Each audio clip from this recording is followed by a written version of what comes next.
In this video, we will see how we can install WSL, which is nothing but the Windows subsystem for Linux in Windows 11 operating system. And we will also see how we can install the Ubuntu using the WSL and how we can access that. The first thing that we do is we will click on the start button and we will search for terminal. Here you can use terminal, PowerShell or command prompt. I will use the terminal. Once the app appears in here, we will right click and then we will run it as administrator. So we will open up the terminal app, in this particular case as admin. And the first thing that we do is we will check whether the WSL is installed in the computer or not. For that, we will type in WSL space -- version, and here you will generally see a message like this. It says that it is not installed, and you can install it by running the wsl.exe space -- install command. So now what we do is we will install it. So it will be WSL space -- install, and then we will hit the enter key. It will download and install the WSL. As you guys can see, it is installing the latest version 2.7.10 at this particular moment. Depending on when you're watching this video, this version number will be different. We will wait for this process to complete. Okay, now the installation is successful. Now it is asking me to reboot this computer. So I will restart the computer, then I will continue. Now I have restarted the computer. Again here, we will open up the terminal, search for terminal and open it up as administrator. Now this time here, if we enter WSL space -- version, then instead of an error message, we can see the version installed. Now what we want to do is, if any updates are available, we want to install them. So it will be WSL space -- update, and it says no updates are available. Now the final thing that we're gonna do here is we will check the WSL version. So for that, we will type in WSL space -- status, and you guys can see it says the default version that we have is 2.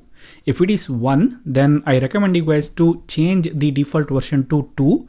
In order to do that, we have to run a command, and that command is this one, WSL space -- set -default -version space 2. So once you run this command, it will set the WSL to default version of 2, and after that you can continue. Now what we do is we will minimize the terminal and we will search for Microsoft App Store. So we will open up the Microsoft Store, and here we will search for Ubuntu. We can install Ubuntu, Debian or Deepin. A lot of flavors are available. Depending on your need, you can install one. Here I will search for Ubuntu and I will open up this Ubuntu, and as you guys can see in the description, we can see it says we will get 24.4 LTS version. When the new LTS versions are released, Ubuntu can be upgraded by using this particular command.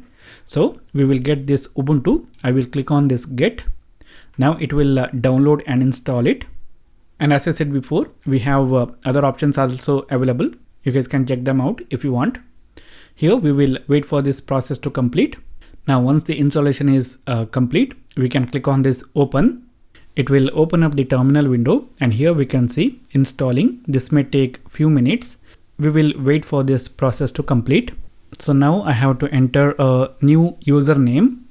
I will enter my name as the username, and then I will hit the enter key. I have to enter the password. I will enter the password, and after that I will hit the enter key, and I have to retype the new password. I will do that, and after that I will hit the enter key, and now it says password updated successfully and the installation is also successful.